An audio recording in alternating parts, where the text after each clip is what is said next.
See, I want to tell you one thing. It's a dream come true to meet Acharya Vikas Masi. We always wanted to meet him. That's because people in India were under the impression that, Jesus Christ had come to save Christians only. But since we all know that he's been preaching from Vedas, so it proves that he had come for each and every human being. It wasn't for Christians only. Thank you so much. It's a blessing to be here, Thank you so much. Like his word says, you shall know the truth and the truth shall set you free. It's been amazing to hear such kind of a thing, called as Yeshu Satsang. सुनने में बहुत बढ़िया लगा जिस तरीके से आचार्य जी ने वाक्यों को बताया, बाइबल के साथ कंपेयर करके हर धर्म को कंपेयर किया और हर धर्म में से उन्होंने वचन चुने जो प्रभु यीशु का गुणगान करते हैं। मैं तो और लोगों से ये आग्रह करूंगा कि आए और ऐसे प्रोग्राम को अटेंड करें। बाइबल कहती है प्रकाशित वाक्य पुस्तक में, झूठ के चाहने वाले, झूठ के गढ़ने वाले, व्यभिचारी, लोभी, मक्खार, अनाज्ञाकारी, माता पिता का अनाज्ञा करने वाले, झूठ का पक्ष करने वाले, झूठ बोलने वाले, सब अनंत की आग में डाले जाएंगे।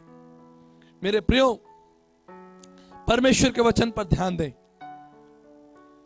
परमेश्वर का वचन कहता है हम सभी पापी हैं। फिर इसका उपाय क्या है? क्योंकि वचन में लिखा है, बाइबल बताती है, पापी आग की नरक में डाला जाएगा। इसका उपाय क्या है? हम किस पर भरोसा करेंगे? भारतीय दर्शन शास्त्र बृहदारण्यक का उपनिषद 1:3-27, शतपथ ब्राह्मण 4:3-1-30 में लिखा है, अस्तोमा सद्गमया तमसोमा ज्योतिर्गमय मिथ्योमा अमृतगमय। हम असत्य में हैं, हमें सत्य की ओर जाना है। हे प्रभु, मैं असत्य में खड़ा हूं, अस्तोमा सद्गमय, मुझे सत्य की ओर लेकर चले। तमसोमा ज्योतिर्गमय, मैं अंधकार में हूं, मुझे ज्योति में ले चलिए, मुझे ज्योति में ले चलिए प्रभु। मृत्युमा अमृतगमय, मैं मृत्यु में हूं, मर रहा हूं, मेरी सहायता कीजिए, मुझे वो अमर और शाश्वत जीवन दे दीजिए। अस्तोमा सद्गमय तमसोमा ज्योतिर्गमय मिथ्युमा अमृतगमय। बड़ा आश्चर्य होता है इस प्रार्थना पर, इस निवेदन पर। भारतीय दर्शन के लिखने वाले तत्व ऋषि ज्ञानी इस बात को लिखते हैं कि हम असत्य में हैं। उन्होंने स्वीकार कर लिया। आदरणीय गुरु नानक साहब भी कहते हैं, हूं पापी पतित परम पाखंडी, तू निर्मल निरंकारी। सोरठ मोला पहना में आदरणीय गुरु नानक साहब कहते हैं, हम सभी पापी हैं लेकिन परमेश्वर पवित्र हैं। संत तुलसीदास जी कहते हैं, जाऊं कहां तज चरण तुम्हारे, काको नाम पतित पावन कहियति दीन प्यारे। देव दनुज मुनि नाग मनुज, सब माया पे बस बिछारे। मैं किसके पास जाऊं? मेरे पापों को कौन क्षमा करेगा? कौन?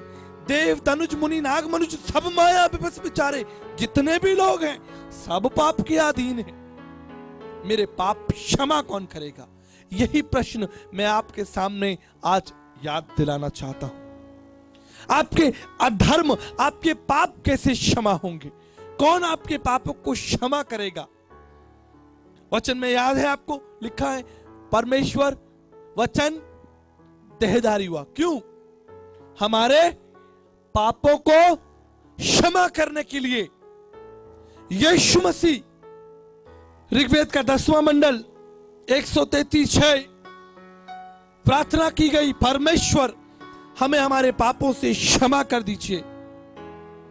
ऋग्वेद का 7वां मंडल 89:3 लिखा है, परमेश्वर हम पर दया कीजिए, हमें माफ कर दीजिए।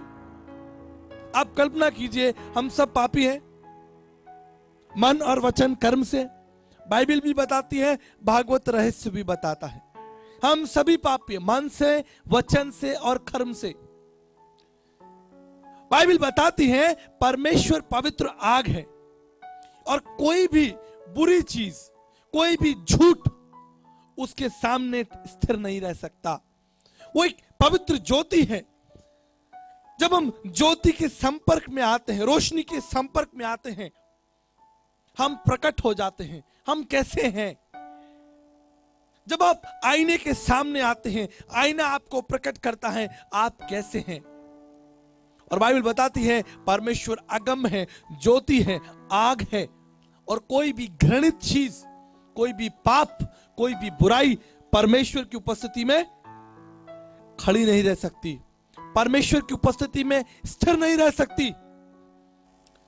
आप बताइए, क्या हम अपने अधर्मों के साथ, अपनी बुराइयों के साथ, छल के साथ, मक्खारी के साथ, झूठ के साथ, क्या हम परमेश्वर की उपस्थिति में खड़े हो सकते हैं? मेरे प्रियो, मैं आपको बताना चाहता हूं, रात को 11 बजे के बाद जब भी हम न्यूज चैनल देखते हैं, कभी आप देखिए 12 बजे के बाद लेट नाइट्स में न्यूज चैनल पर आपको कुछ लोग मिलेंगे जो कुछ बेच रहे होंगे। क्या बेचते हैं वो? धागे, ताबीज, यंत्र, कलश, और वहां पे दावा किया जाता है कि यह कलश आपके जीवन को बदल देगा। ये लाफिंग बुद्धा, ये चेन, ये ताबीज आप अपने घर के दाहिने कोने में रखिए, आपके जीवन में सुख और शांति आ जाएगी। वो आपको सिखाते हैं कि आप उन चीजों पर भरोसा रखें जो मनुष्य के ज्ञान और चतुराई से बनाई गई है, जो मनुष्यों पर, पौलुस हमें शिक्षा देते हैं, बाइबल हमें सिखाती है, मनुष्यों की शिक्षाओं पर नहीं। मुझे याद है, मेरे एक मित्र हैं जो ज्योतिषी हैं,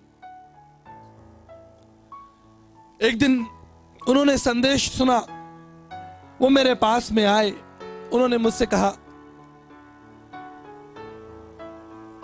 निकालिए मेरे साथ मत्ती की इंजील उसके 2 अध्याय में देखिए, यहां लिखा है ज्योतिषों का आगमन।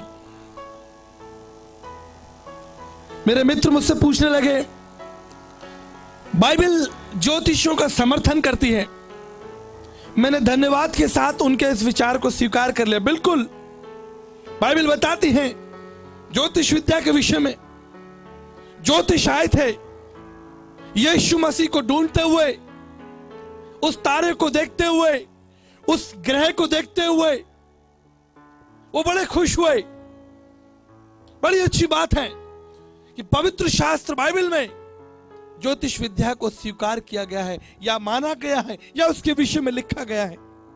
लेकिन मैंने अपने मित्र से कहा, मेरे मित्र ध्यान से पढ़ते रहो, क्योंकि आगे लिखा है ये ज्योतिष जो उस तारे को देखते हुए, उस नक्षत्र को देखते हुए, उस विद्या के द्वारा यीशु तक पहुंच तो गए, लेकिन जानते हैं उन्होंने क्या किया? उस परम प्रधान यीशु के आगे घुटने टेक दिए। बाइबल कहती है उन्होंने झुककर यीशु को दंडवत किया। मेरे प्रियो, मैं आपको बताना चाहता हूं, जब तक यीशु मसीह संसार में नहीं आया था, संसार के सिद्धांत, संसार के नियम कानून मनुष्यों के लिए जरूरी थे। उस समय के लोगों ने ग्रहों पर भरोसा किया था, लेकिन आज पवित्र शास्त्र बाइबल आपको ग्रहों पर नहीं, लेकिन परमेश्वर के अनुग्रह पर विश्वास रखना सिखाती है।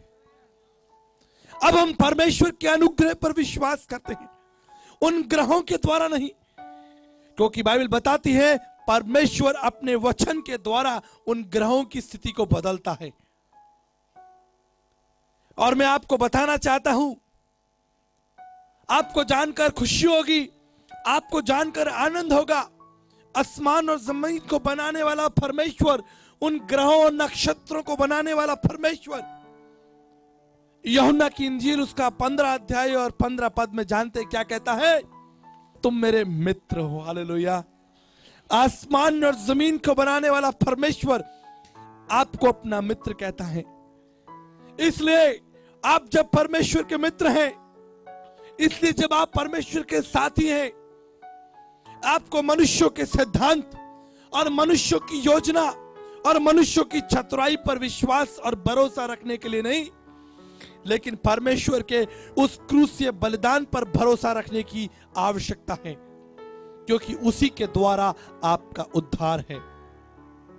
संत तुलसीदास जी कहते हैं, जाऊं कहां तज चरण तुम्हारे, काको नाम पतित पावन कहियति दीन प्यारे। जाऊं कहां तज चरण तुम्हारे, उस परमेश्वर के महान उन चरणों को छोड़कर मैं कहां जाऊं। देव तनुज मुनि नाग मनुज सब माया विवश बिचारे, मैं कहां जाऊं, किस पर भरोसा रखूं।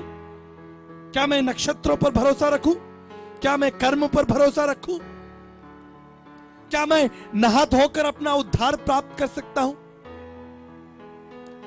मेरे प्रियो, आज ना केवल हमारे देश में लेकिन कई देशों में ऐसी मान्यता है, ऐसा विश्वास है कि विशेष नदियों में स्नान करके आपका मोक्ष हो जाएगा, विशेष नदियों में स्नान करके आपके पाप क्षमा हो जाएंगे।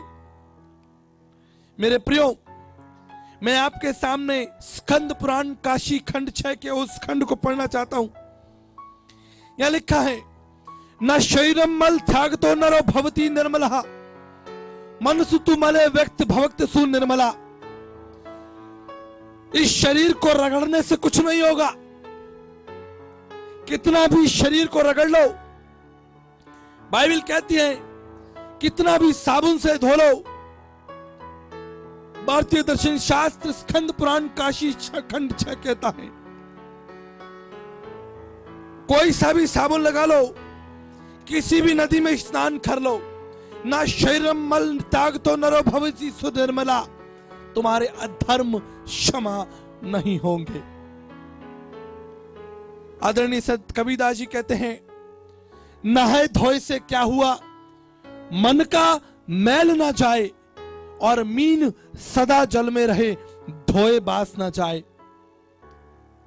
मछली जो जीवन भर पानी में रहती है, वो पानी उसकी बदबू नहीं मिटा सकता।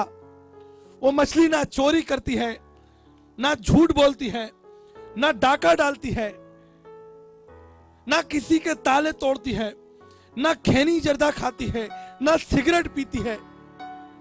जब वो पानी उस साधारण सी मछली को जिसने पाप नहीं किया है उसकी बदबू नहीं मिटा सकती, तो मेरे प्रियो, वो जल, वो नदियां आपके अधर्म, आपके झूठ और आपके पाखंड को, उस पाप को कैसे मिटा देंगी। इसलिए संत तुलसीदास जी कहते हैं, ना शरीरम मल त्यागतो नरो, कुछ नहीं होगा, नहाए धोए से क्या हुआ, मन का मैल ना जाए, आपके इस मन का मैल नहीं जाएगा। नक्षत्र प्रक्षिप्त बाल मर्थ्यो, अरे कौटिल्य शास्त्रम कहता है, नक्षत्र पर भरोसा रखते हो तुम मूर्ख हो। एक बालक के समान, जैसे एक छोटा बालक नहीं जानता कि बिजली के बोर्ड में उंगली डालने से करंट आता है, बिल्कुल इस बालक के समान तुम एक अबोध हो, तुम्हें ज्ञान नहीं है, तुम नक्षत्रों पर अपने उद्धार के लिए भरोसा रखते हो। भारतीय दर्शन शास्त्र कहता है, नक्षत्रों पर नहीं, देवानुग्रम हेतुक्रम मांत्रिक उपनिषद, तुमको उस परमेश्वर पर, उसकी अनुग्रह पर विश्वास करने की आवश्यकता है। जब तुम उस परमेश्वर पर विश्वास करोगे, मेरे प्रियो, कई भाइयों ने, कई बहनों ने, कई सदियां निकल गई, पीढ़ियां आई, पीढ़ियां चली गई, उन्हें सिखाया गया धर्म के काम करो, अच्छे काम करो, भलाइयां करो, झूठ मत बोलो, किसी का अहित मत करो, सदा धर्म के अच्छे काम करो, तुम्हारे पाप मिट जाएंगे। बाइबल कहती है, तुम्हारे धर्म के सारे काम मैले चिथड़ों के समान है। मनुष्य के मन से जो भी निकलता है, जो भी हम सोचते हैं, करते हैं, उसमें झूठ और झूठ की उपस्थिति बनी रहती है। इसलिए भारतीय दर्शन शास्त्र विवेक चूड़ामणि 56 में लिखा है, न योगिन सांख्यन कर्मणानो न विद्याया ब्रह्म कत्थ मोक्ष विद्यते सिद्धाय नान्यता। ना योगा करने से, ना ब्रह्म चिंतन करने से, ना माला फेरने से, ना धर्म के काम करने से, ना बहुत अधिक ज्ञान अर्जित करने से। ब्रह्मकत मोक्ष विद्यते सिद्धाय नान्यथा, केवल और केवल परमेश्वर के उस वचन के द्वारा, जहां लिखा है देवानुक्रम हेतुक्रम, उस परमेश्वर के अनुग्रह के द्वारा तुम्हारा उद्धार होगा। और मेरे प्रियो, इस संसार में आज से 2000 वर्ष पूर्व यीशु मसीह क्यों आया? कि ताकि तुम्हारे पाप मिटाए जाएं और तुम्हारा अधर्म साफ किया जाए। उसने अपने लहू से आपके अधर्म को साफ किया है। He paid penalty। उसने एक बहुत बड़ी कीमत चुकाई है। मैं आपको बताना चाहता हूं, उद्धार मुफ्त जरूर है, लेकिन ये सस्ता नहीं है। उद्धार मुफ्त जरूर है, लेकिन ये सस्ता नहीं है, क्योंकि प्रभु यीशु मसीह ने उस उद्धार को देने के लिए, उस क्षमा को देने के लिए एक भारी कीमत चुकाई है, और वो कीमत उसका लहू है। वो कीमत उसका लहू है जो आपकी बुराइयों के लिए, आपके अधर्म के लिए बहाया गया है। Doctor Sarvepalli Radhakrishna the idealistic view of his life में लिखते हैं, अरे ज्ञान तो तुम्हें शास्त्रों में मिलेगा, ज्ञान तुम्हें शास्त्रों में मिलेगा, लेकिन जीवन तुम्हें यीशु मसीह के पास मिलेगा। डॉक्टर सर्वपल्ली राधाकृष्ण जी कहते हैं, ज्ञान आपको शास्त्रों में मिल जाएगा, लेकिन जीवन आपको यीशु मसीह के पास मिलेगा।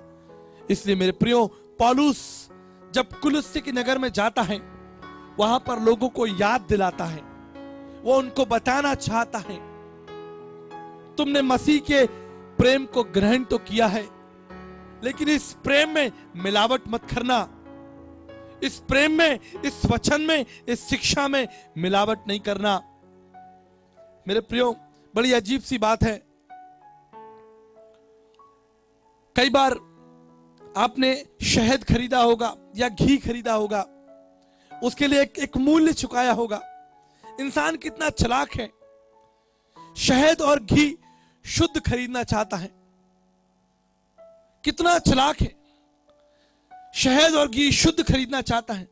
अगर दुकान पर आपको सोने का कोई आभूषण चाहिए, तो आपको 24 कैरेट का पैसा देना है, तो आप कहोगे भैया 24 कैरेट ही देना। अगर 23 निकल गया, 23 कैरेट हुआ, तो मैं वापस आऊंगा। हम नहीं चाहते कि हमारे साथ धोखा हो, क्योंकि हमने एक मूल्य चुकाया है। हमने मूल्य चुकाया है शुद्धता के लिए, हमने मूल्य चुकाया है अच्छे आलू और टमाटर के लिए। हमें सड़े गले आलू टमाटर नहीं चाहिए भैया, हमने पूरा मूल्य चुकाया है। इसलिए हमें शुद्ध सब्जियां देना, शुद्ध घी देना, शुद्ध शहद देना, अशुद्ध मत देना। लेकिन मेरे प्रियो, जब परमेश्वर की महान शिक्षा की बात आती है, परमेश्वर के उस महान प्रेम की बात आती है, उसमें आप अपनी चतुराई मिला देते हो, उसमें आप अपना झूठ मिला देते हो, मनुष्यों की शिक्षाओं को मिला देते हो। इसलिए याद रखिए, पौलुस इस बात को याद दिलाता है, मनुष्यों की झूठी निकम्मी रीतियां नहीं, परमेश्वर का पवित्र वचन आप तक पूरा पूरा पहुंचना चाहिए। मसीह के वचन को, अरे संसार के वचन को नहीं, मसीह के वचन को अपने हृदय में अधिकाई से बसने दो, और सिद्ध ज्ञान सहित एक दूसरे को सिखाओ और चिताओ, याद दिलाओ, एक दूसरे को याद दिलाओ कि मसीह हमारे पापों के लिए मारा गया, यीशु मसीह हमारे अधर्मों के लिए कुचला गया, उसके पीठ पर हमारे अधर्म के लिए कोड़े मारे गए, वो हमारे लिए घायल किया गया, उसने हमारे अधर्म के लिए अपना लहू बहा दिया। और इसलिए लिखा है, वचन बताता है कि तुम्हारे लिए एक उद्धारकर्ता जन्मा है। उसके राज्य का अंत नहीं होगा, उसने आपके पापों को क्षमा किया है। मेरे प्रियो, मैं आपको बताना चाहता हूं, याद दिलाना चाहता हूं, इस संसार में बहुत से लोग आए जिन्होंने ज्ञान दिया, इस संसार में बहुत से लोग आए जिन्होंने ज्ञान दिया, लेकिन जान सिर्फ यीशु मसीह ने दी है।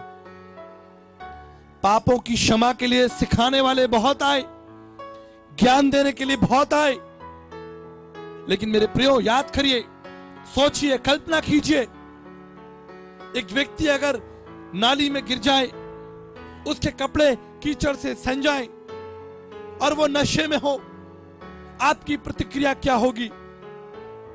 आप कहेंगे ये एक व्यक्ति है जो नशा करता है, नाली में गिरा है, मुझे इससे कुछ लेना देना नहीं, मैं अपने काम पर सीधा जाऊंगा। हम उसे छूना नहीं चाहते, हम उसे बचाना नहीं चाहते, क्योंकि वो हमारी दृष्टि में घृणित है, उससे हमारा कोई संबंध नहीं है। बाइबल बताती है हमारी स्थिति इसी व्यक्ति के समान है। हम अपने अधर्म में गिर चुके हैं, हम पाप में, बुराइयों में गिर चुके हैं।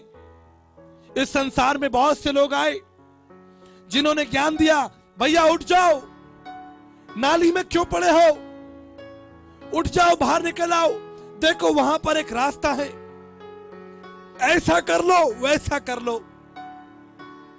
लेकिन यीशु मसीह उस गंदी नाली में उतर गया और बाइबल बताती है उसने हमें अपने सीने से लगा लिया, उसने हमसे प्यार किया, उसने हमारे आंसुओं को पोंछा है, उसने हम पर दोष नहीं लगाया, लेकिन हमारे दोष के लिए खुद श्रापित हो गया। उसने हमारे उस बोझ को उठा लिया, उसने हमारे उस पाप के लिए वो बलिदान दे दिया जिसे मनुष्य नहीं दे सकता।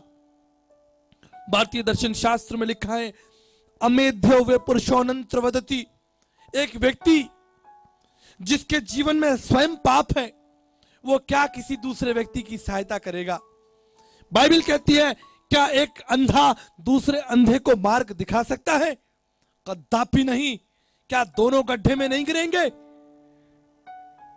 इसलिए भारतीय दर्शन शास्त्र कहता है, अमेध्यो वे पुरुषोऽनंत्र वदति, जिसमें झूठ ना हो, जिसके जीवन में बुराई ना हो, झूठ ना हो, केवल वही मनुष्य के लिए उद्धार का यज्ञ शरीर बन सकता है। प्रजापति यज्ञस्स भुवनेश्वनाभि तद्रक्त्रम परमात्रम पुण्यदान बल्यागरम सर्व पाप परिहरो रक्त प्रक्षरम आवश्यम। समस्त मानव जाति के लिए एक यज्ञ, एक बलिदान, वो जिसमें झूठ ना हो, जिसमें कपट ना हो, जिसमें बुराई ना हो, जिसमें पाप ना हो। संत तुलसीदास जी कहते हैं, देव धनुज मुनि नाग मनुज सब माया विवश विचारे, सब झूठ के अधीन है। बाइबल कहती है हम सब पाप के अधीन है। तो क्या मैं आपके बोझ को उठा सकता हूं? क्या आप मेरे बोझ को उठा सकते हैं? क्या आप अपने परिवार के पाप के बोझ को उठा सकते हैं? क्या आपका पड़ोसी, क्या कोई गुरु, क्या कोई महात्मा, क्या कोई संत आपके पाप के बोझ को उठा सकता है? कदापि नहीं। मेरे प्रियो, मैं आपको याद दिलाना चाहता हूं, इस बोझ को केवल शंभु सृष्टिकर्ता प्रजापति यज्ञस्य, केवल सृष्टिकर्ता परमेश्वर जिसने इस सृष्टि को बनाया है, केवल वही आपके अधर्म का बोझ उठा सकता है। और इसीलिए आज से 2015 वर्ष पूर्व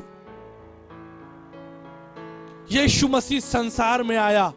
आदि में वचन था, वचन परमेश्वर के साथ था और वचन देहधारी हुआ ताकि तुम्हारे पाप मिटाए जाएं। मेरे प्रियो, मैं आपको बताना चाहता हूं, यीशु मसीह आपके पापों के लिए मारा गया, गाड़ा गया और पवित्र शास्त्र के अनुसार, इस वचन के अनुसार वो तीसरे दिन जीवित हुआ। हालेलुया। वो हमारा जीवित परमेश्वर है। वो कोई संत नहीं है, वो कोई गुरु, पीर, पैगंबर, ज्ञानी नहीं है। आपको पता है, जब भीड़ रोटी खाकर तृप्त हुई तो वो यीशु को ढूंढने लगी। क्यों? क्योंकि वो यीशु मसीह को राजा बनाना चाहते थे। भीड़ रोटी खाकर तृप्त हुई और यीशु को ढूंढने लगी ताकि वो यीशु को राजा बना सके। लेकिन यीशु राजा नहीं बनना चाहता था। यीशु मसीह वहां से चला गया। वो राजा नहीं बनना चाहता था। क्यों? क्योंकि यीशु मसीह राजाओं का राजा है। हालेलुया। वो राजा नहीं है, वो तो राजाओं का राजा है। प्रिय दर्शकों, हम अपना सत्संग समाप्त नहीं करना चाहते आपको बिना ये अवसर दिए यीशु मसीह को अपने जीवन और अपने परिवार का उद्धारकर्ता प्रभु ग्रहण करें। मेरे साथ इस प्रार्थना को दोहराएं। प्रभु यीशु, मैं आपके महान प्रेम और बलिदान के लिए आपका धन्यवाद करता हूं। अपनी प्रतिज्ञा के अनुसार मेरे जीवन में आए, मेरी सहायता करें और मुझे अपने पुत्र और पुत्री होने का अधिकार दें। इस प्रार्थना को यीशु के नाम से मांगते हैं, आमीन।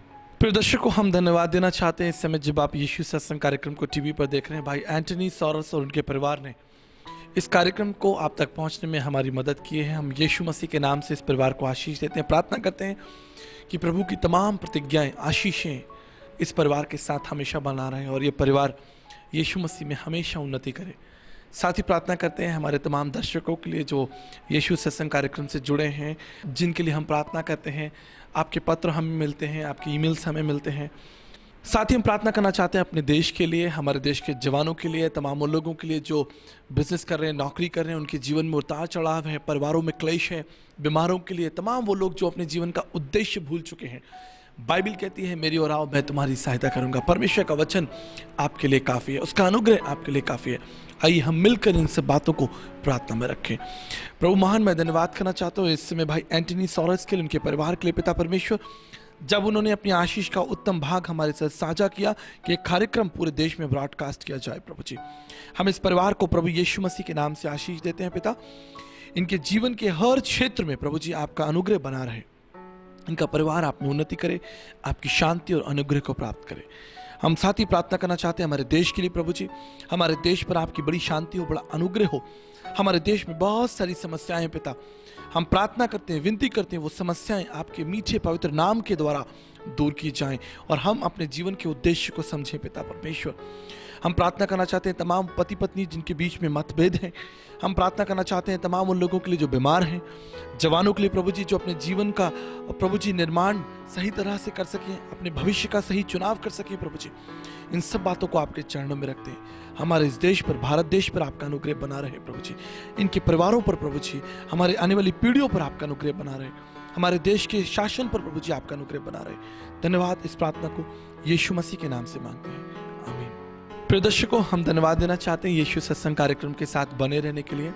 अगर आप इस कार्यक्रम को आशीषित करना चाहते हैं, हमारी सेवा का हिस्सा बनना चाहते हैं, इस फ़ोन नंबर पर बातचीत करके आप हमारी सहायता कर सकते हैं। अगर आप चाहते हैं कि हम आपके शहर में आकर यीशु सत्संग कार्यक्रम को करें, आप हमसे ज़रूर संपर्क कर सकते हैं। हम विश्वास करते हैं कि आपका हमारा परिश्रम इस देश के लिए बड़ी आशीष को लेकर आएगा और एक दिन ये देश प्रभु यीशु मसीह की महान प्रेम और आशीषों को जानेगा। तब तक जय यीशु, जय भारत। प्रभु आपको आशीष दे। God bless.